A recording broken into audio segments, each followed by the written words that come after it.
ഞാൻ ഇന്നവരെ ഇങ്ങനെ ഡീറ്റെയിൽ ആയിട്ട് ആരും പറഞ്ഞില്ല. പിന്നെ ചേച്ചി ചോദിച്ചുകൊണ്ട് പറയുന്നില്ല. വീൽ ചെയറിലായാലും എന്താ കൊള്ളാത്തവനായോ, ബാക്കിയുള്ളവർക്ക് എന്നെ കണ്ടൂടെ. അവിടുത്തെ ഒരു നേഴ്സ് വേറെ ഒരാളോട് പറയുന്ന ഞാൻ കേട്ടെ, ഇവൻ ഇനി നടക്കാൻ പറ്റൂല, അരക്ക് താഴോട്ട് ഇങ്ങനെ. അന്ന് ശരിക്കും ഞാൻ ഷോക്കായി പോയി. ഒരു പട്ടാളക്കാരന്റെ കിഡിലൻ പ്രണയകഥ. വീൽ ചെയറിലാണ് എനിക്ക് ഇങ്ങനെ പറ്റിയുണ്ട് പറഞ്ഞു. പിന്നെ കൂടുതൽ എന്നെ പറ്റി, എങ്ങനെ പറ്റി, എന്ത് പറ്റി നടക്കാൻ പറ്റൂല എന്ന് തന്നെ പറഞ്ഞു. സെലക്ട് ചെയ്തപ്പോഴേ ഞാൻ പറഞ്ഞത് സഭേദനെ കൊണ്ട് പറ്റുമെന്ന് തോന്നുന്നില്ല. ആ നെറ്റിലേക്ക് ഇറങ്ങുമ്പോ പിടിച്ചേല് എനിക്കിപ്പോഴും അറിയില്ല ഞാൻ എങ്ങനെ വീണത്. വേദന സഹിക്കാൻ പറ്റൂല. പിന്നെ വേദനയ്ക്ക് ഞാൻ കരയുമ്പോ എനിക്ക് വന്നിട്ട് ഇഞ്ചക്ഷൻ വെക്കും. എന്റെ വിഷമം ഞാൻ പറയില്ല ആരോടും. എന്താ പറ്റിയ ഇവള് തന്നെ ചിലപ്പോ ഇപ്പോഴായിരിക്കും ഇങ്ങനെ സ്റ്റോറി കേൾക്കുന്നത്.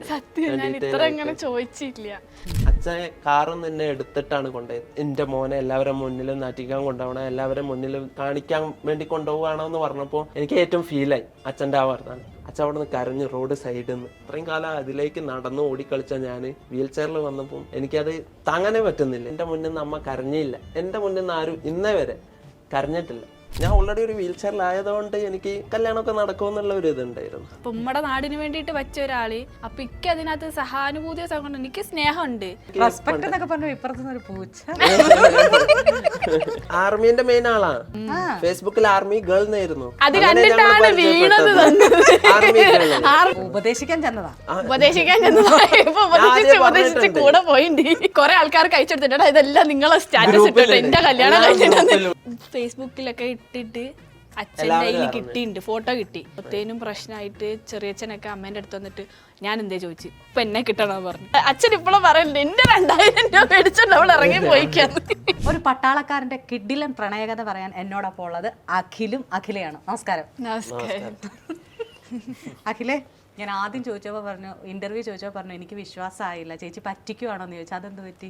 ആദ്യമായിട്ടാണ് എന്നോട് ഒരാൾ ഇങ്ങനെ ഇൻസ്റ്റയിൽ ചോദിക്കുന്നത് ഇന്റർവ്യൂ തരുമോന്ന്. അതെന്ത്, ഞാൻ എന്ത് കണ്ടിട്ടാ ചോദിച്ചതെന്ന് ഓർക്കുന്നുണ്ടോ? സാധാരണ സെലിബ്രിറ്റി അല്ലെങ്കിൽ കുറച്ച് ഇതാവണം. ഞാൻ എന്താ ചെയ്തെന്ന്, അതായത് ഇന്റർവ്യൂ ചോദിച്ചപ്പോൾ എനിക്ക് ഒട്ടും വിശ്വാസമായില്ല. ചേച്ചി എന്നോട് ഇന്റർവ്യൂ, ഞാൻ ആദ്യം വിചാരിച്ചു ഇനി പറ്റിക്കുകയായിരിക്കുന്നു. കാരണം ഇന്റർവ്യൂ ഒന്നും ആരും എന്നോട് അതുവരെ ചോദിച്ചിട്ടില്ല. അപ്പോൾ ചേച്ചി എന്നെ പിന്നെ അതുകൊണ്ടാണ് ഞാൻ ചോദിച്ചത്. ഇന്റർവ്യൂവിന്റെ എനിക്ക് നല്ല ഡൗട്ട് ഉണ്ടായിരുന്നു, പറ്റിക്കാൻ പറയല്ലേ എന്ന്. അതോ അങ്ങനെ വീഡിയോ പിന്നെ കല്യാണം കഴിഞ്ഞ് കുറച്ച് ദിവസം കഴിഞ്ഞപ്പോഴാണ് വൈറൽ അങ്ങനെ അറിയും അങ്ങനെ കരുതിയില്ലായിരുന്നു. വൈറൽ, ഞാൻ നിങ്ങളുടെ കല്യാണ വീഡിയോ കണ്ടിരുന്നു. കല്യാണ വീഡിയോയിൽ എനിക്ക് അറിയില്ല പട്ടാളക്കാരനാണെന്ന്. ഓക്കെ, സോൾജിയർ ആണെന്ന് എനിക്ക് അറിയില്ലായിരുന്നു. ഞാനൊരു വീഡിയോ കാണുമ്പോൾ വീൽ ചെയറിലുള്ള ഒരു പയ്യൻ കല്യാണം കഴിച്ച ഒരു വീഡിയോ. അപ്പോൾ നമ്മളെ സംബന്ധിച്ച് ഭയങ്കര സന്തോഷം തരുന്ന ഒരു പോസിറ്റീവ്, കണ്ടപ്പോൾ തന്നെ എനിക്ക് പോസിറ്റീവ് വൈബ് ചെയ്തു. എനിക്ക് തോന്നുന്നു കണ്ട സെക്കൻഡിൽ തന്നെ സാർ ഒരു ഇൻ്റർവ്യൂ തരുമോ എന്ന് ഞാൻ ചോദിച്ചത്. അപ്പോൾ എനിക്ക് ഭയങ്കര നമുക്കൊരു നോർമൽ ആളുകൾ കല്യാണം കഴിക്കും, എല്ലാവരും കല്യാണം കഴിക്കുന്നത്. പക്ഷേ ഇങ്ങനെ ഒരു പെയർ അതിലെന്തോ ഇന്റർവ്യൂ വരെ എത്തുമെന്ന് ഞാൻ ഒരിക്കലും കരുതിയില്ല. പക്ഷെ ആൾക്കാർ ശ്രദ്ധിക്കും. കാരണം എന്താ, ഞാൻ വീൽ ചെയറിലിരിക്കുന്നു. ഞാൻ ഇപ്പം പട്ടാളക്കാരനാണെങ്കിലും നോർമലായിട്ട് മാരേജ് കഴിക്കുകയാണെങ്കിൽ എന്റെ മാരേജ് വീഡിയോ എത്ര പേര് കാണും? അധികം പേര് കാണൂല. കാരണം ഒന്നാമത്തെ കാരണം എന്ന് പറഞ്ഞാൽ വീൽ ചെയറിലാണ്. അപ്പൊ എന്നെ സപ്പോർട്ട് ചെയ്യാനായിട്ട് ഒരാൾ വന്നാല് അതെന്തായാലും ജനങ്ങൾ ശ്രദ്ധിക്കും. അപ്പൊ ഇന്റർവ്യൂ ചോദിക്കും അത്ര ഞാൻ ശ്രദ്ധിച്ചിട്ടില്ല, ചിന്തിച്ചതേ ഇല്ല. അപ്പോഴാ ചേച്ചി ചോദിക്കുന്നത്. ഞാൻ അപ്പം തന്നെ ഇവളോട് പറഞ്ഞിട്ടുണ്ട് എന്നോട് ഇങ്ങനെ ചോദിച്ചു. എനിക്ക് ശരിക്കും അങ്ങനെ അങ്ങോട്ട് ഞാൻ എന്റെ കളിയാക്കായിരുന്നു ഇന്റർവ്യൂ. അത് നമ്മളെ പോലുള്ളവർക്ക് ഇന്റർവ്യൂ അങ്ങനെ സെലിബ്രിറ്റി അങ്ങനെ അവർക്കൊക്കെ ഇന്റർവ്യൂ കിട്ടുക. നമ്മൾ സാധാരണക്കാരും സെലിബ്രിറ്റിയാ ആണ്. നമ്മൾ സാധാരണക്കാരും സെലിബ്രിറ്റീസ് ആണ്. നമ്മൾ എപ്പോഴാണ് സെലിബ്രിറ്റി ആവുന്ന തരത്തിൽ. ഇത് അങ്ങനെയൊന്നും അല്ല. നിങ്ങളുടെ ഒരു പ്രണയം നിങ്ങൾ അതിൽ ടാഗ് ഇട്ടിട്ടുണ്ടായിരുന്നു, സ്നേഹിച്ച് കല്യാണം കഴിച്ചാന്ന്. വലിയ പുള്ളിയാണ്. കടത്തലായിരുന്നു, കുമ്പല് കടത്തലായിരുന്നു അല്ലേ? ടീച്ചറിലാണെങ്കിൽ ഒരു ആർമിക്കാരനല്ലേ, അപ്പൊ ആ ഒരു ഇതുണ്ട്, ധൈര്യം ഉണ്ടായിരുന്നു അല്ലേ? തിരുവനന്തപുരത്ത് ഇതുപോലെ തന്നെ ആയ ഒരാളുടെ വീഡിയോ ചെയ്തായിരുന്നു ഞാൻ. ആ വീഡിയോ ചെയ്തപ്പോൾ എന്നോട് ചോദിക്കുക, ചേച്ചി ഇനി എന്റെ വീഡിയോ എടുക്കത്തില്ലല്ലോ അത്. ഞാൻ പറഞ്ഞു, നീ എന്ന് അവധിക്ക് അവിടെ നിന്ന് എവിടെയായിരുന്നു അന്നേരം? പൂനെയിൽ നിന്ന് ഇവിടെ വരും, എയർപോർട്ടിൽ വേണേലും എടുക്കൂന്ന് പറഞ്ഞു. അത് പക്ഷെ ലൈക്ക് ആയിട്ട് കേട്ടോ, എന്നോട് പറഞ്ഞിട്ടുണ്ട്, ഏച്ചി പറഞ്ഞിട്ടുണ്ട് അവിടെ എയർപോർട്ടിൽ വന്നെടുക്കുന്നു. അതാണ് ഇവൾക്കും വിശ്വാസമായി. ചേച്ചി ഇത്രയൊക്കെ പറയണമെങ്കിൽ എന്തായാലും ഇന്റർവ്യൂ കിട്ടും. പക്ഷെ ചേച്ചിനെ വിശ്വാസം ഇല്ലാഞ്ഞിട്ടോ പറ്റിക്കലാന്നൊന്നല്ല, ഞങ്ങൾക്ക് സ്വയം വിശ്വാസം വരുന്നില്ല. വിശ്വസിക്കുന്നുണ്ടല്ലോ, അത് ഭാഗ്യാണ്. അത് വിശ്വസിക്കുന്ന ഭാഗ്യാണ്. കല്യാണം കഴിക്കുന്നവരെ എനിക്കും വിശ്വാസം എന്ന് പറഞ്ഞാൽ ഇവളെ മേലെ വിശ്വാസം ഇല്ലാഞ്ഞിട്ടല്ല. ഞാൻ ഓൾറെഡി ഒരു വീൽ ചെയറിലായതുകൊണ്ട് എനിക്ക് കല്യാണമൊക്കെ നടക്കുമെന്നുള്ള ഒരു ഇതുണ്ടായിരുന്നു. എനിക്കും കല്യാണം കഴിക്കാൻ പറ്റുമോ അല്ല അങ്ങനത്തെ ഒരു ഇത്. പിന്നെ ഇവളെ പോലത്തെ ഒരു സപ്പോർട്ട് കിട്ടിയോണ്ട് എന്നൊരു ധൈര്യമായിരുന്നു. അതൊക്കെ നടക്കും. ഇനി നമുക്ക് പ്രേമത്തിലേക്ക് വരാം. അതിന് മുന്നേ, പ്രേമം വരുന്നതിന് മുന്നേ എന്നായിരുന്നു സർവീസിൽ കയറിയത്? ഞാൻ 2018 നമ്മൾ കോഴിക്കോട് വെസ്റ്റ് ഹില്ലിൽ വെച്ച്, ഞാൻ കോഴിക്കോടാണ്, എൻ്റെ സ്ഥലം കോഴിക്കോടാണ്. കോഴിക്കോട് വെസ്റ്റ് ഹില്ലിൽ വെച്ച് ഒരു റിക്രൂട്ട്മെന്റ് ഉണ്ടായിരുന്നു. ഞാൻ അതിന് മുന്നേ 4 പ്രാവശ്യം നേവിയിൽ ട്രൈ ചെയ്തതാ, കൊച്ചിയിൽ പോയിട്ട്. അന്നൊക്കെ എല്ലാത്തിനും എനിക്ക് സപ്പോർട്ട് അച്ഛനായിരുന്നു. അച്ഛൻ എൻ്റെ കൂടെ വരല്. ഇപ്പൊ നേവിയിൽ ആദ്യമായിട്ട് ഞാൻ പോയത് കൊച്ചിയിൽ. അന്നൊക്കെ ഒറ്റയ്ക്ക് പോകാൻ അറിയില്ലല്ലോ. അച്ഛനാണ് വന്നത്. അവിടെ പുറത്ത് വെയിറ്റ് ചെയ്യും. ഞാൻ ഉള്ളിൽ ഒരു 2 മണിക്കൂറെങ്കിലും പോകും. പാവുണ്ടോ, കഷ്ടപ്പെട്ടിട്ട് പുറത്ത് തന്നെയായിരുന്നു. എന്നിട്ട് അങ്ങനെ അതിൽ കിട്ടിയില്ല. ഫസ്റ്റ് എക്സാം ആയിരുന്നു. 4 പ്രാവശ്യം ട്രൈ ചെയ്ത് 4ലും കിട്ടിയില്ല. ഒരു ഗരുഡിന്റെ ഇതുണ്ടായിരുന്നു, എയർഫോഴ്സ്. ഞാൻ അതിന് പോയി ഓടിയിട്ട് എനിക്ക് കിട്ടി. എല്ലാ കാര്യങ്ങളും റെഡി ആയിരുന്നു. പക്ഷെ ഞാൻ ഡിപ്ലോമ പഠിക്കുകയായിരുന്നു ആ ടൈമിൽ. അപ്പോൾ എൻ്റെ സർട്ടിഫിക്കറ്റ് ഒക്കെ അവിടെ ഒറിജിനൽ കൊടുക്കണം. എൻ്റെ ഒറിജിനൽ ഇല്ലായിരുന്നു. ആ കാരണത്താൽ എനിക്ക് അത് നഷ്ടപ്പെട്ട്. ഗരുഡ് ഫോഴ്സ് ആയിരുന്നു. അതിനുശേഷം ആദ്യമായിട്ടാണ് ഞാൻ ആർമിയിലേക്ക് ട്രൈ ചെയ്തത്. ഫസ്റ്റ് ടൈം ആയിരുന്നു. അപ്പോൾ എനിക്ക് വെസ്റ്റിൽ വെച്ചിട്ടായിരുന്നു. അപ്പോൾ ഓട്ടോ ഒക്കെ അങ്ങനെ കയറി. ഞാൻ അതിന് വേണ്ടിയിട്ട് ഒത്തിരി കഷ്ടപ്പെട്ടിട്ടുണ്ട്. ഞങ്ങൾ അവിടുത്തെ ഗ്രൗണ്ടിൽ തന്നെ പോയിട്ട് ഡെയിലി രാവിലെ എണീറ്റ് പോയിട്ട്, ഞാൻ ഒറ്റയ്ക്ക് ഉണ്ട്, കൂടെ അവിടെ 2-3 ചെക്കന്മാരുണ്ടാവും. പക്ഷെ അവര് ഡെയിലി വരലൊന്നുമില്ല. പക്ഷെ ഞാൻ എന്നും പോയിട്ട് ഡെയിലി ഓടുകയായിരുന്നു. ഓടി അങ്ങനെ ട്രൈ ചെയ്തിട്ട് വെസ്റ്റിൽ വെച്ചിട്ടായിരുന്നു ഓട്ടത്തിന് കയറി. ഓട്ടത്തിന് കയറിയപ്പോൾ തന്നെ ഞാൻ അച്ഛനൊക്കെ വിളിച്ചു പറഞ്ഞ് ഓട്ടം കിട്ടി. അന്ന് തന്നെയായിരുന്നു ഇത് ഞങ്ങളെ ഡോക്യുമെന്റിന്റെ അതൊക്കെ ഉണ്ടായിരുന്നു. പിറ്റേന്നായിരുന്നു മെഡിക്കലിന്റെ. അപ്പൊ മെഡിക്കലിന്റെ ഒരു പേടി ഉണ്ടായിരുന്നു. പേടി എന്ന് പറഞ്ഞാൽ എന്റെ പല്ല് കണ്ടില്ലേ, ഗ്യാപ്പ് ഉണ്ട്. ഇപ്പോഴും ഉള്ള ഒരു പ്രശ്നം എന്ന് പറഞ്ഞാൽ എനിക്ക് ഇപ്പോഴും ഇതില്ല. ഞാൻ ഇത് ഒന്ന് ക്ലിപ്പ് ഇടുമോന്ന് ചോദിച്ചിട്ട് വരാനുണ്ട്. കാരണം എന്നോടൊരു ഡോക്ടർ ഇപ്പൊ ഈ അടുത്തും ഞാൻ ചോദിച്ചപ്പോൾ പറഞ്ഞ്, ഈ പല്ല് കണ്ടിട്ടല്ലേ അവള് സ്നേഹിച്ച്, ഇനി ഈ പല്ല് മാറ്റിയാല് അവള് നോക്കുമെന്ന്. അവള് ഇത് കണ്ടിട്ടല്ലേ നിന്നെ സ്നേഹിച്ചത്, അതേപോലെ നിന്നോട്ടെ, നല്ല രസമുണ്ട് എന്ന് പറഞ്ഞിട്ട് അങ്ങനെ എന്നെ മോട്ടിവേറ്റ്. പിന്നെ എന്നാ ഇത് മതി, ഇനിയിപ്പോ ക്ലിപ്പ് ഇടാനും ഒരുപാട് ബുദ്ധിമുട്ടല്ലേ, അത് മതി വെച്ച്. അന്ന് മെഡിക്കലിൽ എനിക്ക് അതായിരുന്നു പേടിയുള്ളത്. പല്ലിന്റെ ഗ്യാപ്പ് അല്ല, ഉള്ളില് കേടും ഒക്കെ ഉണ്ടായിരുന്നു. ഞാൻ അന്ന് അടച്ചിട്ടാ പോയത്. ഇല്ല അതിന് റീമെഡിക്കൽ തരും. അടച്ചിട്ടായിരുന്നു പോയെ. പക്ഷെ ഭാഗ്യത്തിന് മെഡിക്കൽ മൊത്തം അന്ന് തന്നെ ഫിറ്റായി. അപ്പോൾ അതും കയറി. പിന്നെ 3 മാസം കഴിഞ്ഞിട്ടാണ് ഞങ്ങളെ ഇത് എക്സാം ഉണ്ടാവുക. അത് 2 കഴിഞ്ഞിട്ട്. ഇപ്പത്തെ സിസ്റ്റം ഒക്കെ മാറിയിട്ടുണ്ട്. അന്ന് അത് കഴിഞ്ഞ് 3 മാസം. എത്ര വയസ്സിലാണ് കയറുന്നത്? ഞാൻ അന്ന് 21. എന്റെ ഡിപ്ലോമ കഴിഞ്ഞ് 1 വർഷം ഞാൻ സുസുക്കിയിൽ സെയിൽസ് ആയിട്ട് പോയി. അത് കഴിഞ്ഞിട്ടാണ് ഞാൻ ഇങ്ങനെ ട്രൈ ചെയ്യുന്നത്. ആദ്യം നേവി നോക്കി, പിന്നീട് വ്യോമസേന നോക്കി, ഇപ്പൊ ആർമിയിലേക്ക് എത്തി. നേവിനോട് ഏറ്റവും ഇഷ്ടമുള്ളത് നേവി ആയിരുന്നു. അതാ ഞാൻ 4 പ്രാവശ്യം അറ്റംപ്റ്റ് ചെയ്ത്.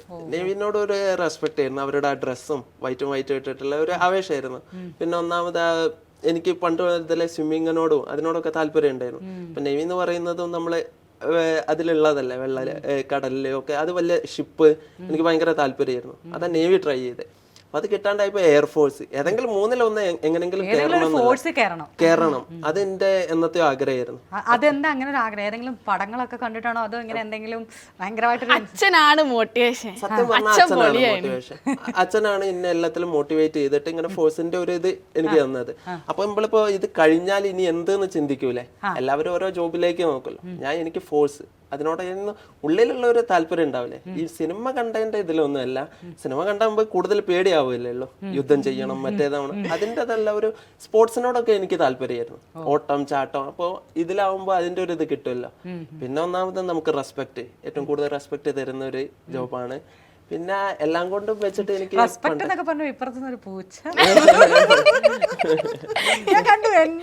ആർമീന്റെ മെയിൻ ആളാണ്.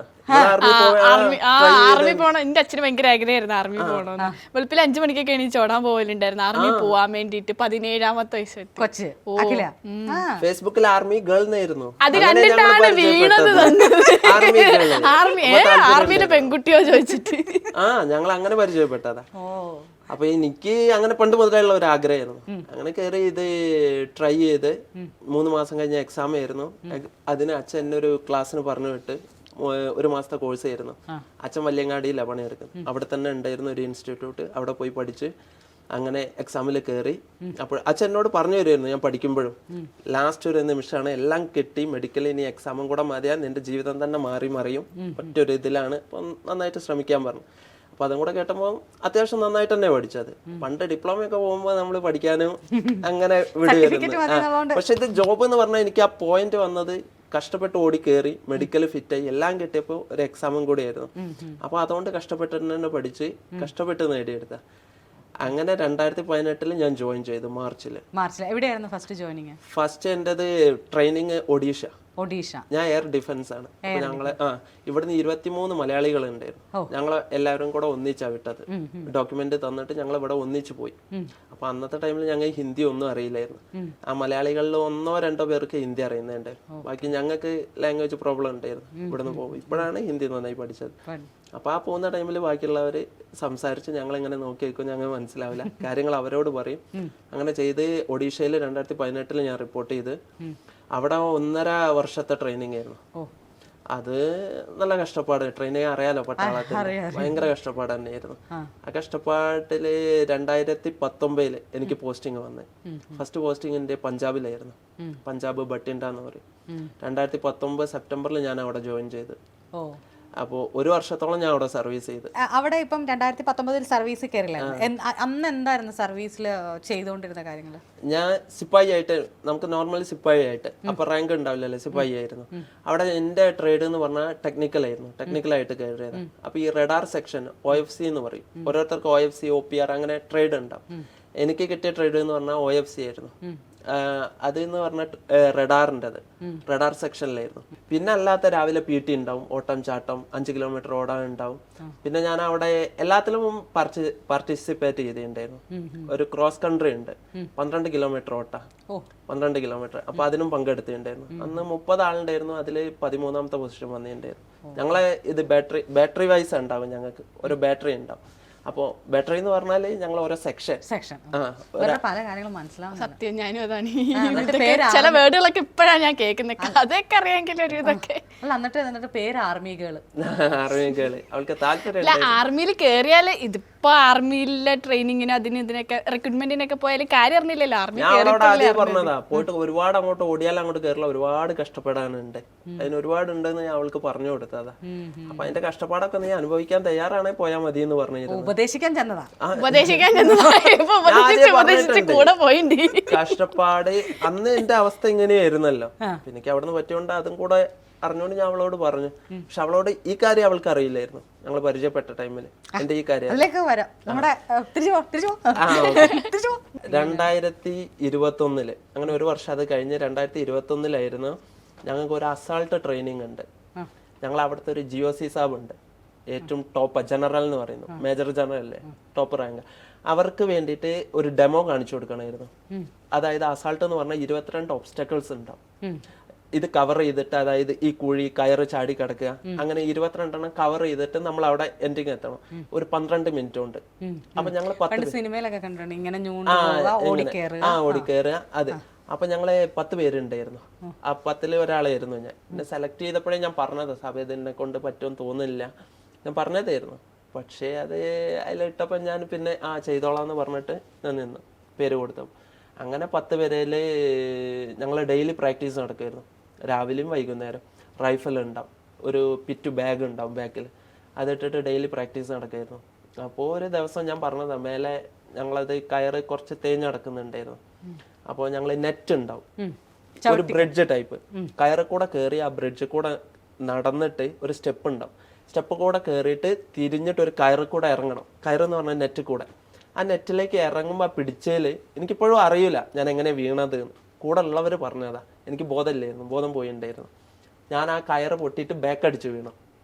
പക്ഷെ അതെങ്ങനെ അതെന്നാണ് വീണതെന്നും കൂടെ എനിക്ക് ഓർമ്മയില്ലായിരുന്നു. എൻ്റെ കൂടെ ഉള്ളവർ പറഞ്ഞു തന്നെ എനിക്ക് ഇങ്ങനെയാണ് വീണത്, നീ കയറ് പൊട്ടിയിട്ട് ബാക്ക് അടിച്ച് വീണായിരുന്നു, എന്നെ കൊണ്ടുപോയതൊന്നും എനിക്ക് ഓർമ്മയില്ല. ഞങ്ങളെ ഡയറ്റൻ വണ്ടി ഉണ്ടാവും വലിയ, പിന്നെ ഇതിന് കൊണ്ടുപോകുന്ന ഒരു രീതി ഉണ്ടായിരുന്നു. അതായത് ഇങ്ങനെയൊക്കെ പറ്റിയാൽ നമ്മൾ സ്ട്രെച്ചറിൽ വെച്ചിട്ട് പ്രോപ്പറായിട്ട് കൊണ്ടുപോകണമായിരുന്നു. അങ്ങനെ കൊണ്ടുപോയിട്ട് കുറച്ചും കൂടെ എനിക്ക് ബെറ്ററോ അല്ലെ നടക്കാനെങ്കിലും കഴിയുമായിരുന്നു. അതിപ്പോൾ പറയാൻ പറ്റൂല. പക്ഷെ എന്നെ കൊണ്ടുപോയ രീതി എന്ന് പറഞ്ഞാൽ അത് അവർക്കും അറിയില്ല, ആരെയും കുറ്റമല്ല. നമ്മളിപ്പോൾ പെട്ടെന്ന് വീണപ്പം ബ്ലഡും ഒക്കെ കണ്ട ആരായാലും പെട്ടെന്ന് എടുത്ത് ഹോസ്പിറ്റലിൽ എത്തിക്കാനേ നോക്കുള്ളൂ, കൊണ്ടുപോകേണ്ട രീതി ഒന്നും നോക്കൂല. അപ്പോൾ ആ പറ്റപ്പോൾ എനിക്ക് ഹെഡ് ഇഞ്ചുറി ഉണ്ടായിരുന്നു തല. അപ്പോൾ ചെവിയിൽ നിന്ന് ബ്ലഡ് പോയിക്കൊണ്ട് നിൽക്കുന്നുണ്ടായിരുന്നു. അപ്പോൾ എന്താ പറ്റിയെന്ന് അവർക്കും അറിയില്ല. അപ്പോൾ വേഗം എന്നെ എടുത്ത് ഡയറ്റിൽ ഇട്ടിട്ട് കൊണ്ടുപോയി. ഫസ്റ്റ് തന്നെ അവിടുത്തെ ഹോസ്പിറ്റൽ ഉണ്ടായിരുന്നു, മിലിറ്ററി ഹോസ്പിറ്റൽ നോർമൽ. അപ്പോൾ അവിടെ കൊണ്ടുപോയി ഒരു ദിവസം അവിടെ നിർത്തി. എനിക്ക് അന്നൊന്നും ബോധമില്ലായിരുന്നു. അപ്പോൾ അവിടെ നിന്ന് അവർ സ്കാനൊക്കെ ചെയ്തപ്പോഴാണ് എനിക്ക് സ്പൈനിന് പ്രശ്നം വന്ന് അറിഞ്ഞത്. അവർ ബാക്കിൽ സ്പൈനിൻ്റെ എല്ല് പൊട്ടിയിട്ടുണ്ടെന്ന്. അതറിഞ്ഞപ്പോൾ തന്നെ അവർ പറഞ്ഞു ഇവനെ പെട്ടെന്ന് കൊണ്ടുപോകണം, എവിടെ കമാൻഡ് ഹോസ്പിറ്റൽ ഉണ്ട് അവിടെ തന്നെ, ചണ്ഡി മന്ദിർ പഞ്ചാബിൽ. എന്നെ പെട്ടെന്ന് അവിടേക്ക് ട്രാൻസ്ഫർ ചെയ്ത്. അപ്പോൾ ആംബുലൻസ് വന്ന് അവിടുന്ന് ഒരു 4-5 മണിക്കൂറുണ്ട് ഹോസ്പിറ്റലിൽ. അപ്പോഴാണ് ഞാൻ ആംബുലൻസ് എന്നാണ് എനിക്ക് കണ്ണ് തുറക്കുന്നത്.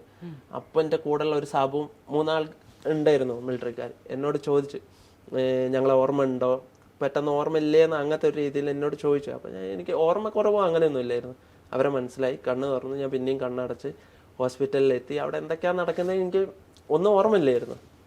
എന്തൊക്കെ ഒരു അവസ്ഥയിലായിരുന്നു. അപ്പോൾ എന്താ പറ്റിയെന്ന് എനിക്ക് മനസ്സിലാവുന്നില്ല. ഞാൻ കണ്ണ് തുറക്കുന്നുണ്ടായിരുന്നു. പിന്നെ അവിടെ നിന്ന് തന്നെ ഓപ്പറേഷൻ തിയേറ്റർ 5 ദിവസം കഴിഞ്ഞിട്ട് എന്നെ അവിടെ കിടത്തിയിരുന്നു. എനിക്ക് 6-ാം തീയതി പറ്റിയത്. 4-5 ദിവസം കഴിഞ്ഞ് 11-ാം തീയതിയാണ് എൻ്റെ ഓപ്പറേഷൻ ചെയ്യുന്നത്. 4-5 ദിവസം അവിടെ കിടത്തിയിട്ട് 5-ാമത്തെ ദിവസം എന്നെ ഓപ്പറേഷൻ തിയേറ്ററിലേക്ക് കൊണ്ടുപോയി. ബാക്കിൽ സ്ക്രൂ ഇട്ടുണ്ട്, 4 സ്ക്രൂ ഉണ്ട് പുറത്ത്, നട്ടലിന് 4 സ്ക്രൂ ഇട്ട്, റോഡ് 2 റോഡ് 4 സ്ക്രൂ. അപ്പോൾ അവിടെ നിന്ന് ഓപ്പറേഷൻ കഴിഞ്ഞ് ബാക്കി ഹെഡ് ഇഞ്ചുറി ഉണ്ടല്ലോ, അപ്പോൾ അതിൻ്റെ സ്കാനിങ്ങും ഒക്കെ എടുത്ത്. ഈ ചെവിക്ക് ഇപ്പോഴും ഒരു കുഴപ്പമുണ്ട്, ഇവിടെ ഫ്രാക്ചർ ഉണ്ട്, അതിൻ്റെ ഒരു ഇതായിട്ട് ചെവിക്കും പ്രശ്നമുണ്ട് ചെറുതായിട്ട്.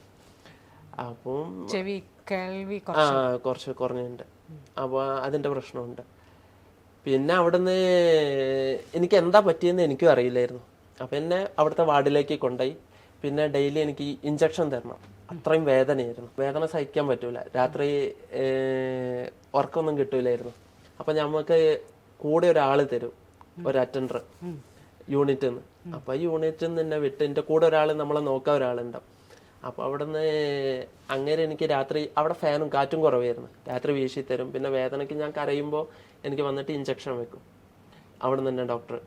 അപ്പോൾ അങ്ങനെ കുറച്ച് ദിവസം കഴിഞ്ഞ് എന്നെ അവിടുത്തെ ഒരു നേഴ്സ്, MNS എന്ന് പറയും, മിലിറ്ററി നേഴ്സ് ഉണ്ട്. അവർ പറയുന്ന, എന്നോടല്ല പറഞ്ഞത്, വേറെ ഒരാളോട് പറയുന്നത് ഞാൻ കേട്ടെ, ഇവന് ഇനി നടക്കാൻ പറ്റൂല, അരക്ക് താഴോട്ട് ഇങ്ങനെ പാരലൈസ് ആയതാന്ന് പറഞ്ഞു. അപ്പോഴാണ് ഞാൻ വിവരം അറിയുന്നത്. ഞാൻ വിചാരിച്ചു തന്നെ എന്തെങ്കിലും വീണാലും നമുക്ക് ഷോക്കായി പോവുകയെ അങ്ങനെ എന്തോ രീതിയെന്നാണ് ഞാൻ വിചാരിച്ചത്. എനിക്ക് അറിയില്ലായിരുന്നു ഇങ്ങനെ പറ്റിയത്. അങ്ങനെ ആള് കരയുന്ന കുറേ നേരമായിട്ട് ശ്രദ്ധിക്കുന്നുണ്ട്. അതാണ് എൻ്റെ ഡീറ്റെയിൽ ആയിട്ട്. ഞാൻ ഇന്നവരെ ഇങ്ങനെ ഡീറ്റെയിൽ ആയിട്ട് ആരോടും പറഞ്ഞില്ല. പിന്നെ ചേച്ചി ചോദിച്ചുകൊണ്ട് പറയുന്നതല്ല. ഇങ്ങനെ പറഞ്ഞ ആരോട് ഇതാണ് പ്രശ്നം. അയ്യോ, ഇപ്പൊ നിങ്ങൾ ഹാപ്പി അല്ലേ? ഹാപ്പി ആയിട്ട് തന്നെ ജീവിക്കുന്നത്. ഞാൻ ഇതുകൊണ്ടാണ് എൻ്റെ കാര്യം ആരോടും പറയാത്തതും.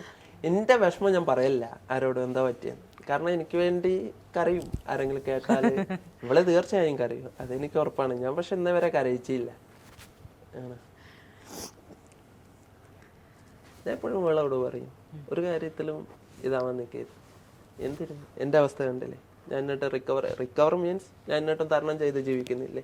അപ്പോൾ അത് കണ്ടിട്ട് പഠിക്കാൻ അവളോട് പറഞ്ഞാൽ എന്ത് വന്നാലും കൂളായിട്ട് നിൽക്കണം. ഞാൻ എപ്പോഴും പറഞ്ഞു കൊടുക്കും, പക്ഷേ കരയുമാണ്, അതാ പ്രശ്നം. എന്ത് വന്നാലും കരച്ചിലായിരിക്കും എന്നോട് പറയുന്നത്. അപ്പം ഞാൻ കുറേയൊക്കെ ആശ്വസിപ്പിക്കും, മോട്ടിവേഷൻ കൊടുക്കും.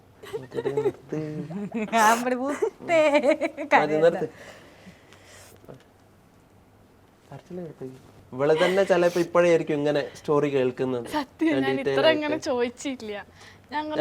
ആ കാര്യങ്ങളൊന്നും ചോദിക്കലില്ല, ഞാൻ പറയാറില്ല. എനിക്ക് സങ്കടാവോ, ഏട്ടന് സങ്കടാവോ. ഒരാഴ്ച ഞങ്ങൾ അങ്ങനെ എന്തോ ഒന്ന് പറഞ്ഞിട്ട് ഇങ്ങനെ ഏട്ടൻ്റെ എന്തോ ഒരു കാര്യം പറഞ്ഞാൽ ഞാനും കുത്തിയിരുന്ന് കരഞ്ഞിട്ടുണ്ടായിരുന്നു, ഏട്ടനും കുത്തിയിരുന്ന് കരഞ്ഞു. ഇവളെ ഇടയ്ക്ക് എന്നെ കരയിപ്പിക്കും. ഞാൻ ഇങ്ങനെ പറയും, അപ്പൊ അവള് കരയും. അത് കാണുമ്പോ എനിക്കും സങ്കടം. എന്നോട് ഇങ്ങനത്തെ ഒന്നും പറയല്ല, കാരണം എനിക്ക് സങ്കടാവും. എന്തോ ഒന്ന് യാദർശികമായിട്ട് അന്ന് അവിടെ ഇരുന്നപ്പോ ഒന്ന് പറഞ്ഞപ്പോഴായിരുന്നു ഞാൻ നല്ലോണം കരഞ്ഞിട്ടുണ്ടായിരുന്നു. അന്ന് ഏട്ടനും കരഞ്ഞിട്ടുണ്ട്. അവളോട് പറയും, ഒരു ആർമിക്കാരനാണ് കരയാൻ പാടില്ല, അതുകൊണ്ട് എന്നെ കരയിപ്പിക്കല്ലേ. വെറുതെ കുത്തിയിരുന്ന് കരയുന്ന അങ്ങനെ ഇങ്ങനൊന്നും കരയില്ല, പക്ഷെ കരയാണെങ്കിൽ കുത്തിയിരുന്ന് വന്നാ പിന്നെ പിടിച്ചാൽ കിട്ടൂല. പിന്നെ അപ്പൊ ഞാൻ എന്തേലും ചളി അടിക്കാൻ നിൽക്കും. അപ്പൊ ഇവളെ ആശ്വസിപ്പിക്കും. ഇങ്ങനെ ഒരു അപകടം ഉണ്ടായി, അപ്പൊ വീട്ടില് അവരറിഞ്ഞു? ഞാൻ അറിയിച്ചില്ലായിരുന്നു. 6 മാസത്തിന് ശേഷമാണ് ഞാൻ അറിയിച്ചത്. ആദ്യമായിട്ട് അറിയിച്ചത് ഞാൻ പറഞ്ഞില്ല, എനിക്ക് എന്തെങ്കിലും വന്നാൽ ആദ്യം ഞാൻ പറയാ എൻ്റെ അച്ഛനോടാ. എനിക്ക് ഇങ്ങനെയാന്ന് പറ്റിയ അറിഞ്ഞ ശേഷം അച്ഛനോട് തുറന്നു പറഞ്ഞില്ല. പക്ഷെ അച്ഛൻ എനിക്ക് ഇങ്ങനെ ഒരു ഇത് പറ്റിയിട്ടുണ്ട്, ഞാൻ പഞ്ചാബ് മിലിറ്ററി ഹോസ്പിറ്റലിലാണ്, ഇവിടെ അഡ്മിറ്റാണ്. അപ്പോൾ എനിക്ക് അച്ഛനെയും കാണാൻ തോന്നി. പെട്ടെന്ന് ആരും ഇല്ലല്ലോ കൂടെ, ഇങ്ങനത്തെ സിറ്റുവേഷനിൽ പിടിച്ചു നിൽക്കാൻ പറ്റുന്നില്ല. അപ്പം അച്ഛനെ ഞാൻ വിളിച്ച്, അച്ഛന് വരാൻ പറ്റുമോ ചോദിച്ചു. അച്ഛൻ അതറിഞ്ഞപ്പം തന്നെ ഞാൻ പറഞ്ഞു, വലുതായിട്ടൊന്നും ഇല്ല അച്ഛൻ, പേടിക്കണ്ട, ഒറ്റയടിക്ക് നമ്മൾ ഫോണിൽ കൂടെ പറയാൻ ഉണ്ട്. വിളിക്കും. ആദ്യം എനിക്ക് ബോധമില്ലായിരുന്നല്ലോ. അപ്പൊ അച്ഛനും അമ്മയൊക്കെ വിളിക്കുമ്പോൾ അവിടുത്തെ സാബ് അവരെ അറ്റൻഡ് ചെയ്യുക. അവര് പറഞ്ഞില്ല എങ്ങനെയാന്ന്, അവരെ അറ്റൻഡ് ചെയ്തിട്ട് മലയാളി സാബ് ഉണ്ടായിരുന്നു എൻ്റെ കൂടെ. അപ്പോൾ അവർ പറയും ഇങ്ങനെയാണ് അവിടെ എന്തോന്ന് പറഞ്ഞ് അഡ്ജസ്റ്റ് ചെയ്തതാ. അപ്പോൾ എനിക്ക് ബോധമില്ലായിരുന്നല്ലോ, അന്നൊന്നും വിളിക്കാനും പറ്റിയില്ല, സംസാരിക്കാനും പറ്റിയില്ല. പിന്നെയാണ് എൻ്റെ ഓപ്പറേഷനൊക്കെ കഴിഞ്ഞ് എന്നെ റൂമിലേക്ക് കൊണ്ടുവന്ന് കുറച്ച് ദിവസം കഴിഞ്ഞിട്ടാണ് ഞാനും സംസാരിച്ചത്. ഞാൻ പറഞ്ഞു ഇങ്ങനെ വീണുണ്ട്, എൻ്റെ തുടേൻ്റെ എല്ല് പൊട്ടിയിട്ടുണ്ട്, ഞാൻ വീണിട്ട് കാല് അനക്കാൻ പറ്റില്ല, എനിക്ക് പ്ലാസ്റ്റർ ഇട്ടാന്നായിരുന്നു പറഞ്ഞു അമ്മേനോടും അച്ഛനോടൊക്കെ. പിന്നെ അച്ഛനോടാണ് ഞാൻ വിളിച്ചു പറഞ്ഞത് ഇങ്ങനെയാണെന്ന് ഞാൻ പറഞ്ഞില്ല, വരാൻ പറ്റുമോ എന്ന് ചോദിച്ചു. അപ്പോൾ അച്ഛൻ എൻ്റെ ഒരു മാമ ഉണ്ടായിരുന്നു, ആർമിയിലായിരുന്നു, റിട്ടയർഡ് ആയതാ. അപ്പം ആരെങ്കിലും അച്ഛനും ഒറ്റയ്ക്ക് വരാൻ പറ്റില്ലല്ലോ, മാമനും അച്ഛനും കൂടെ വന്ന് എന്നെ കാണാൻ അവിടെ. ഉള്ളിൽ വന്നപ്പോഴാണ് അവിടുത്തെ ഡോക്ടർ അച്ഛനോട് കാര്യം പറയുന്നത്. അവന് ഇനി നടക്കാൻ പറ്റൂല എന്നുള്ള രീതിയിൽ തന്നെ അച്ഛനോട് പറഞ്ഞത്. അത് കേട്ടപ്പോൾ അച്ഛൻ ആകെ ഷോക്കായി, ഒരിക്കലും ആക്സെപ്റ്റ് ചെയ്യാൻ പറ്റൂലല്ലോ. അപ്പോൾ അച്ഛൻ ആദ്യം നല്ല ഷോക്കായി. എന്നിട്ട് എൻ്റെ അടുത്ത് വന്ന് അവിടെ അച്ഛനും എൻ്റെ മുന്നിൽ നിന്ന് അങ്ങനെ കരഞ്ഞില്ല, ഇന്നെ ഇത് ആക്കാൻ വേണ്ടിയിട്ട് എൻ്റെ മുന്നിൽ നിന്ന് കരഞ്ഞില്ല. പക്ഷെ അച്ഛനും നല്ല സങ്കടമായിരുന്നു. പിന്നെ അവിടെ നിന്ന് അച്ഛൻ കുറച്ച് ദിവസം നിൽക്കാൻ വേണ്ടിയിട്ടാണ് വന്നത്. പക്ഷെ ഒരു ദിവസം നിന്നിട്ട് തന്നെ പോയി. അച്ഛന് വയ്യാതെ, പനിയും ഫുള്ള് വോമിറ്റിംഗ് ഒക്കെ ആയിരുന്നു. അച്ഛനെ അവിടുത്തെ തീരെ പറ്റാണ്ടായി, താങ്ങാൻ പറ്റുന്നില്ലായിരുന്നു. അപ്പോൾ അച്ഛനെയും കൂട്ടിയിട്ട് മാമൻ പോവുകയെന്ന് പറഞ്ഞിട്ട് അവർ രണ്ടാളും കൂടെ പോയി, തിരിച്ചു പോയി. പിന്നെയാണ് ഞാൻ അമ്മേനോടും ഒരു 6 മാസത്തോളം ഞാൻ പറഞ്ഞത് എനിക്ക് കാലിന് വയ്യ, തുടേൻ്റെ എല്ല് പൊട്ടിയിട്ട് നടക്കുക.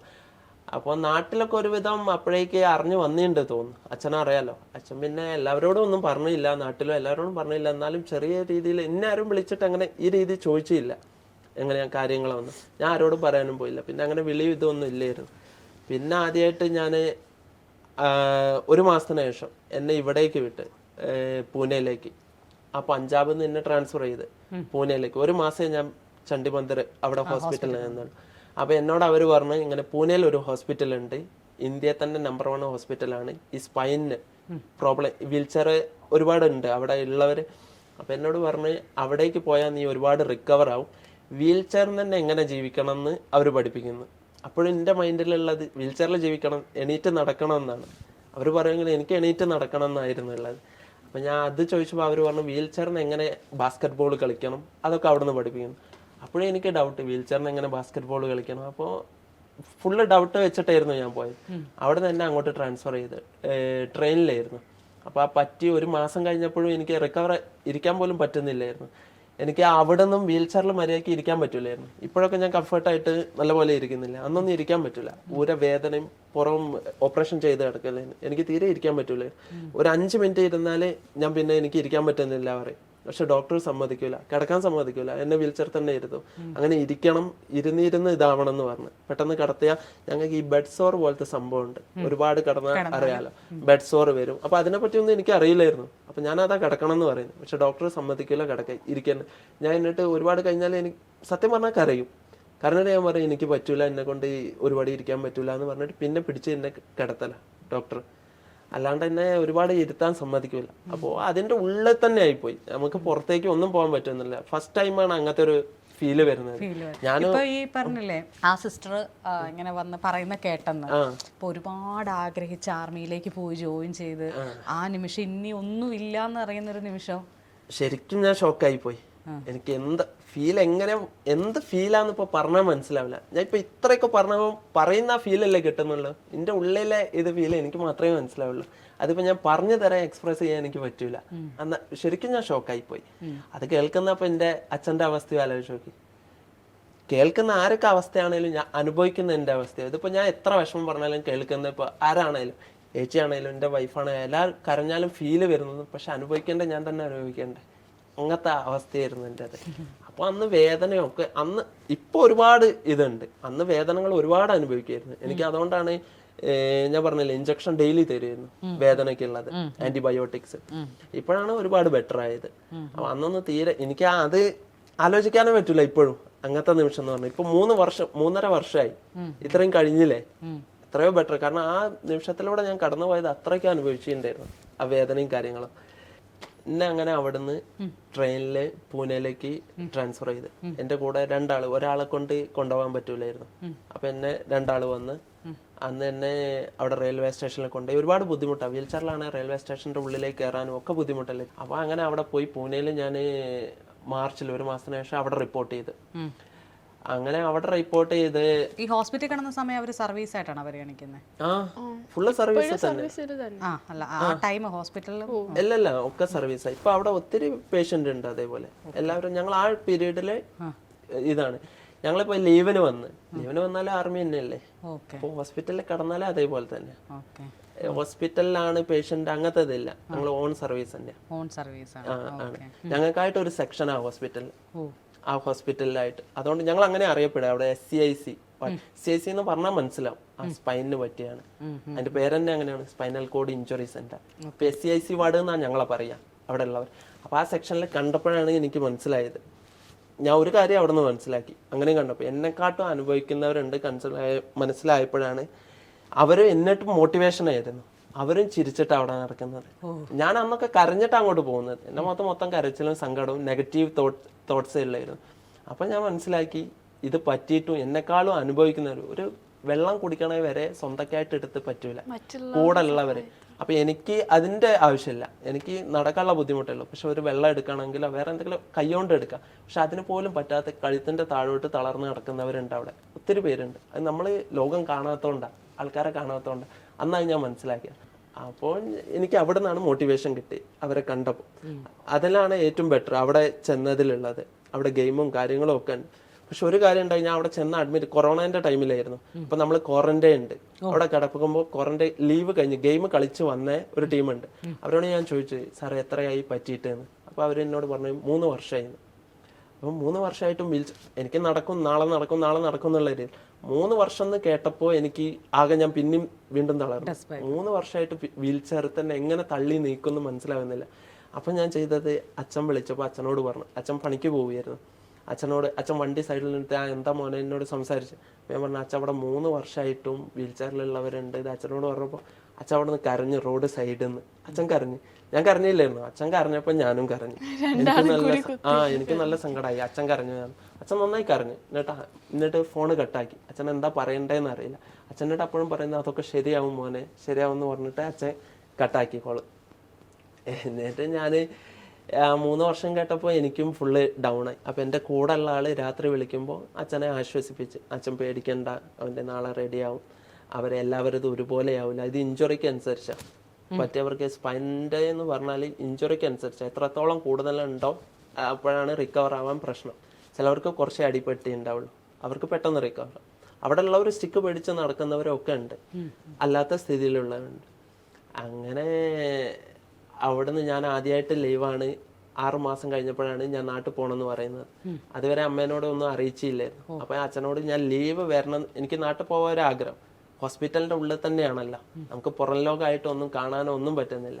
അപ്പൊ ഞാൻ നാട്ടിലേക്ക് വരികയാണ്. അച്ഛൻ ഇങ്ങനെ അമ്മേനോട് കാര്യങ്ങൾ പറയും. ഞാൻ പെട്ടെന്ന് വീൽ ചെയറിൽ വീട്ടിലേക്ക് ചെന്നിറങ്ങുമ്പോൾ അമ്മ എങ്ങനെ റിയാക്ട് ചെയ്യും? ഷോക്കായി പോകില്ല, ഒരിക്കലും താങ്ങാൻ പറ്റൂല. അപ്പൊ ഞാൻ അച്ഛനോട് പറഞ്ഞു, ഒന്ന് മെല്ലെ സൂചിപ്പിച്ചിടാൻ, ഇങ്ങനെയാണ്, കുറച്ച് വീൽ ചെയറിലാണ്, എനിക്ക് നടക്കാൻ പറ്റൂല, നടക്കാൻ ബുദ്ധിമുട്ടാണ്, അങ്ങനെ പറഞ്ഞിട്ട് പറയാൻ പറഞ്ഞു. അപ്പൊ അച്ഛൻ മെല്ലെ കാര്യങ്ങള് മെല്ലെ അമ്മേനോട് പറഞ്ഞു തോന്നുന്നു. അമ്മ എന്നിട്ട് ആകെ വയലന്റ് കരഞ്ഞ് ഫുള്ള് ഇതായിട്ടുണ്ട്. പക്ഷെ എൻ്റെ മുന്നിൽ നിന്ന് ഞാൻ വീട്ടിൽ ചെന്ന് 6 മാസത്തിന് ശേഷമാണ് ഞാൻ ചെല്ലുന്നത്. പറ്റി നവംബറിൽ ലീവ് എടുത്ത് 56 ദിവസത്തെ ലീവ് കിട്ടും നമുക്കിങ്ങനെ എന്തെങ്കിലും പറ്റിയ. ഫസ്റ്റ് ലീവ് ഒരു 8 വീക്ക് കിട്ടും. അങ്ങനെ ഫസ്റ്റ് ലീവിന് ചെന്നപ്പോഴാണ് എന്നെ കൂട്ടാൻ എൻ്റെ അമ്മ, അച്ഛൻ 2 കാറിലാണ് വന്നത്, എല്ലാവരും കൂടെ 2 കാറിൽ വന്ന്. പക്ഷേ അമ്മേനെ ഞാൻ ആദ്യം നോക്കിയത്, അമ്മേൻ്റെ മുഖമൊക്കെ ഒരു ഇതായിരുന്നു. പക്ഷെ എൻ്റെ മുന്നിൽ നിന്ന് അമ്മ കരഞ്ഞില്ല എന്നെ കണ്ടിട്ടും. അതാണ് ഞാൻ ഏറ്റവും, കാരണം അച്ഛൻ പറഞ്ഞിട്ടുണ്ടാവും എൻ്റെ മുന്നിൽ നിന്ന് ഒരിക്കലും കരയരുതെന്ന്. കാരണം ഞാനും കരയും, എനിക്കും വിഷമാവും. ഇന്നേ വരെ എൻ്റെ മുന്നിൽ നിന്ന് ആരും ഇന്നേ വരെ കരഞ്ഞിട്ടില്ല. അച്ഛനായാലും അമ്മയായാലും ചേച്ചിമാരായാലും ആരും എൻ്റെ മുന്നിൽ നിന്ന് കരഞ്ഞില്ല ഇന്നേ വരെ. പക്ഷെ എല്ലാവർക്കും അറിയാലോ സങ്കടമുണ്ട്, അത് എനിക്കും അറിയാം. പക്ഷെ അവരെൻ്റെ മുന്നിൽ നിന്ന് കരഞ്ഞ് പ്രകടിപ്പിച്ചില്ല. അത് എന്നെ തളർത്തണ്ടാന്ന് കരുതിയിട്ട്. കാരണം എനിക്ക് ഇപ്പോഴും അവർ സപ്പോർട്ടായിട്ട് നിന്നതായാലും എന്നെ ഒരു നെഗറ്റീവ് പറയുക ഒന്നും ഇതുവരെ ചെയ്തില്ല. അങ്ങനെയാണ് ഫസ്റ്റ് ലീവിന് പോയി. ഫസ്റ്റ് ലീവിന് പോയപ്പോഴാണ് ഞാൻ ഇവിടെ പരിചയപ്പെട്ടത് ഫോണൊക്കെ. അങ്ങനെ കുറച്ച് ദിവസം കഴിഞ്ഞപ്പോൾ എൻ്റെ ഫ്രണ്ട്സും എല്ലാവരും കാണാൻ വരലുണ്ട്. ഓരോരുത്തരായിട്ട് വീട്ടിൽ കാണാൻ വരും. ആദ്യമായിട്ട് ഇങ്ങനത്തെ രീതിയിലല്ലേ, പണ്ട് ഞാൻ നടന്നിട്ട് കാണുന്നതല്ലേ. അപ്പോൾ വീൽ ചെയറിൽ ആർക്കും താങ്ങാൻ പറ്റില്ലല്ലോ. അപ്പോൾ ഞാൻ നടന്നു ചെല്ലുമ്പോഴേ എൻ്റെ വല്യമ്മമാർ എല്ലാവരും ഉണ്ടായിരുന്നു അവിടെ. അച്ഛൻ കാറിൽ നിന്ന് എന്നെ എടുത്തിട്ടാണ് കൊണ്ടുപോയത്. കാരണം അവിടെ സ്റ്റെപ്പും എല്ലായിരുന്നു. ആ സിറ്റുവേഷൻ കണ്ടപ്പോൾ എൻ്റെ വല്യമ്മമാര് എല്ലാവരും ഉണ്ടായിരുന്നു. അപ്പൊ വല്യമ്മമാരെ മൊത്തക്കൊക്കെ ഞാൻ കണ്ട്, അവര് കരഞ്ഞ് എന്റെ മുന്നിൽ, എന്നിട്ട് കരഞ്ഞ് ഞാൻ കാണുമെന്ന് കരുതിയിട്ട് അങ്ങോട്ട്, അത് ഞാൻ കണ്ടിരുന്നു. അവരൊക്കെ കരഞ്ഞ് അങ്ങോട്ട് മാറിയെന്ന്. പക്ഷെ അമ്മയൊക്കെ ഉള്ളിലേക്ക് പോയിട്ടുണ്ട്. അച്ഛൻ കൊണ്ടുപോയിട്ട് എന്നെ വീൽ ചെയറിൽ ഇരുത്തി. അത് ഫസ്റ്റ് ഫീലാണ്, എൻ്റെ ഫീൽ എന്ന് പറഞ്ഞാൽ അത് പറയാൻ പറ്റില്ല. ആദ്യമായിട്ടാണ് ഞാൻ വീൽ ചെയറിൽ വീട്ടിലേക്ക് പോകുന്നത്.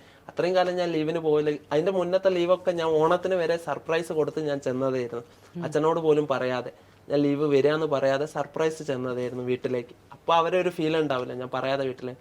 അങ്ങനത്തെ ഞാൻ ആദ്യമായിട്ടാണ് വീൽ ചെയറിൽ വീട്ടിലേക്ക് പോകുന്നത്. അപ്പൊ എനിക്കും വല്ലാത്ത ഫീൽ ആയിരുന്നു. അത്രയും കാലം അതിലേക്ക് നടന്ന് ഓടിക്കളിച്ച ഞാൻ വീൽ ചെയറിൽ വന്നപ്പം എനിക്കത് താങ്ങാനേ പറ്റുന്നില്ലായിരുന്നു. പക്ഷെ ഞാൻ ലീവ് എടുത്ത് പോയെന്നാൽ ഇത് നമ്മൾ ആക്സെപ്റ്റ് ചെയ്യണമല്ലോ. ഇപ്പം എല്ലാം സൊസൈറ്റിയിലായാലും എവിടെയാണേലും വീട്ടിലാണേലും നമ്മൾ ഇതിൽ ജീവിച്ച് ആക്സെപ്റ്റ് ചെയ്യണമെങ്കിൽ അത് പോയെന്നേ പറ്റുള്ളൂ. അവിടെ ഇരുന്നിട്ട് നമ്മൾ ഫോണിൽ കൂടെ സംസാരിച്ചാൽ ഒന്നും നടക്കൂല. എന്നാൽ എൻ്റെ വീട്ടിലേക്ക് പോകണ്ടേ. അതുകൊണ്ടാണ് ഞാൻ ലീവ് എടുത്ത് പോയത്. എനിക്ക് എല്ലാവരുമായിട്ട് വീൽ ചെയറിലാണെങ്കിലും അതിലൊക്കെ നടന്ന് വീൽ ചെയറിലെങ്കിലും ആക്സെപ്റ്റ്, അതുകൊണ്ട് തന്നെ ലീവ് എടുത്ത് പോയി. അതിലൊരു സംഭവം ഉണ്ടായിന്ന് പറഞ്ഞാൽ എൻ്റെ ഫ്രണ്ട്സ് വന്ന് അവിടെ എൻ്റെ വീടിൻ്റെ അടുത്ത് ഒരു ഹൗസ് വാമിങ് നടക്കുകയായിരുന്നു. ആ ലീവില് ഒരു മാസം ലീവ് 2 മാസം ഉണ്ടായിരുന്നു. ഒരു മാസം കഴിഞ്ഞപ്പോൾ ഹൗസ് വാമിങ് നടക്കുമ്പോൾ എൻ്റെ ഫ്രണ്ട്സ് രാത്രി എനിക്ക് ഫുഡും കൊണ്ടുവന്ന്, ബിരിയാണി അവിടെ ഉണ്ടാക്കിയത് എനിക്ക് കൊണ്ടുവന്ന് ഞാൻ കഴിച്ചുകൊണ്ടിരിക്കുമ്പോൾ അവർ പറഞ്ഞ് നിന്നെ അങ്ങോട്ട് കൊണ്ടുപോകട്ടെ, അവിടേക്ക് വാ, അവിടെ നൈറ്റ് DJ പരിപാടി ഉണ്ട്, ഇനി അവിടെ വെറുതെ വന്ന് ഇരുന്നാൽ മതിയാണ്. ഞാൻ പണ്ട് ഏത് പാർട്ടി പരിപാടി എന്തുണ്ടെങ്കിലും ഞാനായിരുന്നു അവരെ കൂടെ പോയിട്ട് തുള്ളിച്ചാട്. ഡാൻസ് കളിക്കാറില്ലെങ്കിലും പാട്ട് വെച്ചിട്ട് ചുമ്മാ തുള്ളിച്ചാട്. എന്റെ മെയിൻ അതായിരുന്നു, ഫ്രണ്ട്സിന്റെ കൂടെ ഞാൻ അവരെയും കൂട്ടിയിട്ട് വാന്ന് പറഞ്ഞിട്ട് തുള്ളിച്ചാടുന്ന ആള്. അപ്പൊ അങ്ങനത്തെ ഉള്ള എന്നോട് അവര് പറഞ്ഞ് നീ വെറുതെ DJന്റെ അവിടെ വന്ന്, ഞാൻ പറഞ്ഞു ഞാൻ വന്നിട്ട് എന്ത് ചെയ്യാനാ, വെറുതെ ഇരിക്കാനല്ലോ, നീ വെറുതെ അവിടെ ആരും ഉണ്ടാവില്ല, നീ വന്ന് നമ്മളെ ചെക്കന്മാരേ ഉള്ളൂ, നമ്മുടെ ഇടയിലല്ലേ, നീ വന്ന് ഇരുന്നാ മതി എന്ന് പറഞ്ഞു. അപ്പൊ കുറെ എന്നെ ഇത് പറഞ്ഞപ്പോ ഓക്കെ, അങ്ങനെയായാലും എല്ലാവരോടെ ഇടയിൽ ഒന്ന് പോയിട്ട് നോക്കുന്നവരെ നോക്കിക്കോട്ടെ, ഞാൻ അത് ആക്സെപ്റ്റ് ചെയ്യണം. നാളെ ആയാലും എനിക്ക് അവരുടെ ഇടയിൽ ഇറങ്ങി ചെല്ലണ്ടേ. അപ്പൊ അതിനു വേണ്ടി കൂടെ കിട്ടിയ ഒരു അവസരം, ആൾക്കാരുടെ മുന്നിലേക്ക് ഓക്കെ ചിരിച്ചുകൊണ്ട് പോയിട്ട് എല്ലാം ചെയ്ത് വരാന്ന് കരുതിയിട്ട് ഓക്കെ ഞാൻ ഫുഡ് കഴിച്ചിട്ട് ഞാൻ വരാന്ന് പറഞ്ഞിട്ട് അകത്തേക്ക് പോയി. മാറ്റാൻ പോയപ്പോഴാണ് അച്ഛൻ വന്നത്. അച്ഛൻ ചോദിച്ചാൽ അവിടെ, ഞാൻ പറഞ്ഞ അവിടെ അച്ഛൻ്റെ ഫ്രണ്ടും കൂടെയാണ്, ഞാൻ ഒന്ന് പോയി വരാമെന്ന് പറഞ്ഞു വീട്ടുകോട്ടൽ. അച്ഛൻ പറഞ്ഞു ഞാൻ അവിടെ പോകണം, എല്ലാവരുടെ മുന്നിലും പോയിട്ട് എല്ലാവരും നോക്കി നിൽക്കും, വേണ്ടാന്ന് പറഞ്ഞു അച്ഛൻ. ഞാൻ പറഞ്ഞില്ല, ഞാൻ പോകണമെന്ന് മനസ്സിൽ വിചാരിച്ചു പോയല്ലോ, അപ്പം ഇനി അവരോടും പറഞ്ഞ് അവരെ വെയിറ്റ് ചെയ്യാം. അപ്പോൾ അച്ഛൻ എന്നോട് വിടുന്നില്ല, വേണ്ടാന്ന് തന്നെ പറഞ്ഞു. അപ്പോൾ എനിക്ക് പോകണമെന്ന് തന്നെ ഞാനും വാശിച്ചു. അച്ഛൻ നേരെ ചെന്ന് പുറത്ത് അവർ ഇരിക്കേണ്ടിയിരുന്നു. അവരെ നന്നായിട്ട് വഴക്ക് പറഞ്ഞു ഒച്ചത്തിൽ, നിങ്ങൾ എൻ്റെ മോനെ എല്ലാവരുടെ മുന്നിലും നാറ്റിക്കാൻ കൊണ്ടുപോകണം, എല്ലാവരുടെ മുന്നിലും എന്താ കാണിക്കാൻ വേണ്ടി കൊണ്ടുപോവുകയാണോ എന്ന് പറഞ്ഞപ്പോൾ എനിക്ക് ഏറ്റവും ഫീലായി അച്ഛൻ്റെ ആ വർത്താനം. എന്താ ഞാൻ ബാക്കിയുള്ളവരുടെ മുന്നിൽ എന്താ കൊള്ളാത്തവനായോ? വീൽ ചെയറിലായാലും എന്താ കൊള്ളാത്തവനായോ? ബാക്കിയുള്ളവർക്ക് എന്നെ കണ്ടുകൂടെ? അതിനെന്താ പ്രശ്നം? വീൽ ചെയറിലാണെങ്കിലും എന്താ, ഞാൻ ഒരു ആർമിക്കാരനും കൂടെ അല്ലേ. അപ്പൊ ആർമിക്കാരനും അല്ലാണ്ടാവോ? ഇല്ലല്ലോ. വീൽ ചെയറിലാണെങ്കിലും ഞാൻ ഇപ്പോഴും സർവീസിലാണ്. അപ്പൊ എല്ലാവരും എനിക്ക് ഉള്ളിൽ തോന്നിയെന്ന് പറഞ്ഞാൽ എല്ലാവരും കണ്ടാലും എന്താ ഒരു കുഴപ്പം? അങ്ങനെ കൊള്ളാത്തവനൊന്നും അല്ലല്ലോ വീൽ ചെയറിൽ ഇരുന്നത്. സഹതാപം അത് എനിക്കന്ന് മനസ്സിലായില്ല. മറ്റുള്ളവരെ സഹതാപം നോക്കി ഇന്ന് അവരൊരു സഹതാപം ഉണ്ട്, അതാ അച്ഛൻ ഉദ്ദേശിച്ചു. പക്ഷെ എനിക്ക് മനസ്സിലായില്ല അച്ഛൻ എന്താ ഉദ്ദേശിച്ചത്. ഞാൻ മനസ്സിൽ കരുതി എന്റെ അന്നത്തെ അല്ല ഇപ്പോഴത്തെ എന്റെ മാനസികാവസ്ഥ എന്ന് പറഞ്ഞാൽ ഞാൻ അങ്ങനെ ചിന്തിക്കുള്ളൂ, ബാക്കിയുള്ളവരെ മുന്നിൽ കൊള്ളാത്തവനെ. ഞാൻ അതാ ചിന്തിച്ചു. ഞാൻ എന്നിട്ട് അന്ന് അവിടെ നിന്ന് ചൂടായി. ഞാൻ ഒച്ചത്തിൽ കരഞ്ഞോണ്ട് ഞാൻ അവിടെ നിന്ന് ചൂടായി അച്ഛനോട്. ഞാൻ എന്താ കൊള്ളാത്തവനാണ്, ഇന്നെന്താ ബാക്കിയുള്ളവരെ മുന്നിൽ ഇതാക്കി കൂടെയെന്ന് വെച്ചിട്ട്. അപ്പോൾ ഞാൻ വാതിലടച്ച് എൻ്റെ കൂടെ ഉള്ള ഒരാളുണ്ടായിരുന്നു അന്ന് ആർമിത്തെ, അവന് എൻ്റെ വീട്ടിൽ നിർത്തിയിട്ടുണ്ടായിരുന്നു എന്നെ നോക്കാൻ വേണ്ടിയിട്ട്. ഒരാളെ കൂടെ ഉണ്ടാവും. പക്ഷെ ലീവിന് പോകുമ്പോ തരൂല. പക്ഷെ ഞാൻ എൻ്റെ യൂണിറ്റിന്ന് പറ്റിയോണ്ട് എനിക്ക് എൻ്റെ കമാൻഡർ തന്നതാണ്. ഞാൻ അങ്ങനെ റിക്വസ്റ്റ് ചെയ്തപ്പോൾ, സാറേ വീട്ടിൽ പോയാൽ എനിക്ക് 2 ചേച്ചിമാരാണ്, അപ്പൊ എനിക്ക് ബാത്റൂം പോകാനും ഒക്കെ കഷ്ടപ്പാടായിരിക്കും, അച്ഛനെ കൊണ്ടോ ഒന്നും നടക്കൂല, അപ്പൊ എനിക്ക് ആള് വേണം, ബാത്റൂമിൽ പോകാനാണേലും എന്തെടുക്കാനാണേലും ഒക്കെ തന്നെ ഒരാൾ വേണമെന്ന് പറഞ്ഞു. അപ്പൊ അങ്ങനെ എനിക്ക് തന്നാണ്. മലയാളി സാബല്ല, ഹിന്ദിക്കാരനാ, ഒരു ആന്ധ്രാപ്രദേശുള്ള എന്റെ പ്രായം തന്നെയായിരുന്നു, എന്റെ ട്രേഡിലുള്ളവനായിരുന്നു. അപ്പൊ അവൻ തന്നെ വന്ന് അവനായിരുന്നു വീട്ടിൽ നിൽക്കാൻ. അപ്പോൾ അവനെ ഞാൻ ഉള്ളോട്ട് വിളിച്ച് ഞാൻ അവനോട് പറഞ്ഞ് എൻ്റെ ജനലെല്ലാം അടക്കേ, ജനലെല്ലാം കുറ്റിയിട്ട്, പുറത്തൊക്കെ ആൾക്കാരുണ്ട് അവരെല്ലാം, ഞാൻ അച്ഛനോട് ചൂടായി ഞാൻ ജനലൊക്കെ കുറ്റിയിട്ട് എൻ്റെ വാതിലും കുറ്റിയിട്ട് ഞാൻ പറഞ്ഞു അവനോട് പുറത്തേക്ക് ഇറങ്ങി. അവനും പോയി ഞാൻ എൻ്റെ വാതിൽ കുറ്റിയിട്ട്, എന്നിട്ട് ഞാൻ അവിടുന്ന് ദേഷ്യം തീർത്തു. ഞാൻ കയറി കിടന്ന്, എന്നിട്ട് അച്ഛൻ എന്നോട്, അപ്പോൾ അവർക്കൊരു പേടി തോന്നി. അച്ഛൻ വന്നിട്ട് വാതിലിന് മുട്ടുന്നുണ്ട്, എന്നോട് തുറക്കാൻ പറഞ്ഞു. ഞാൻ പറഞ്ഞു ഞാൻ തുറക്കൂലെന്ന് തന്നെ. അച്ഛൻ പറഞ്ഞു ഞാൻ കുത്തി തുറക്കുന്നു പറഞ്ഞു. ആർക്ക് പേടി ഉണ്ടാവില്ല. പിന്നെ ഞാൻ ഇങ്ങനെ വാതിലൊക്കെ അടച്ചിട്ടപ്പം പേടിയായി. പിന്നെ എന്റെ ചെറിയച്ചന്മാര്, ഞങ്ങളെ അടുത്തൊക്കെ ചെറിയച്ചന്മാരുണ്ട്, അപ്പൊ എല്ലാവരും വന്നിട്ട് എന്നോട് ഇങ്ങനെ തുറക്കാൻ പറഞ്ഞു. എന്റെ അളിയൻ വന്നിരുന്നു, അപ്പൊ തുറക്കാൻ പറഞ്ഞു. ഞാൻ തുറന്നു കൊടുത്തില്ല. ഞാൻ പിന്നെ അവിടുന്ന് ഒച്ചപ്പാട് ഉണ്ടാക്കി, ഞാൻ ഇവിടുന്ന് വേറെ എന്തെങ്കിലും ചെയ്യും അങ്ങനെ പറഞ്ഞപ്പോ അവരും ഒന്ന് അടങ്ങി. ഒരുമാതിരി അവിടുത്തെ സിറ്റുവേഷൻ എന്ന് പറഞ്ഞാല് മൊത്തം ഇതായിരുന്നു, കയ്യിൽ നിന്ന് വിട്ടുപോയി. ഫ്രസ്ട്രേഷനാണ് നമ്മുടെ ഉള്ളിൻ്റെ ഉള്ളിലെ. ഞാൻ ഫസ്റ്റ് ഫീല് അങ്ങനെയായിരുന്നു. അപ്പൊ ഇന്നേ വരെ ഞാൻ അങ്ങനെ റിയാക്ട് ഒന്നും ചെയ്തില്ല. പക്ഷെ പിന്നീട് എന്റെ മൈൻഡിൽ നിന്ന് അങ്ങനെ വന്നില്ല. ആളാണെങ്കിൽ ഇപ്പോഴേ കഥകളൊക്കെ കേൾക്കുന്നത്. സത്യം. ഞാൻ ഇതിനകത്ത് ഞാൻ പറഞ്ഞില്ലേ, ഞാൻ ഇതിനെ പറ്റിയിട്ട് ഡീറ്റെയിൽസ് ആയിട്ട് ചോദിച്ചില്ല. ചോദിക്കാനെന്ന് വെച്ച് കഴിഞ്ഞാൽ പുള്ളി പറയുമ്പോൾ എനിക്ക് സങ്കടമാവും. ഞാൻ എനിക്ക് ചെറിയ എന്തെങ്കിലും കാര്യം കിട്ടും, അപ്പം ഞാൻ കുത്തിയെഴുതി കാര്യം എനിക്ക് പെട്ടെന്ന് ഫീൽ ആവും. അതേപോലെ തന്നെ പെട്ടെന്ന് ദേഷ്യപ്പെടുകയും ചെയ്യും ഞാൻ.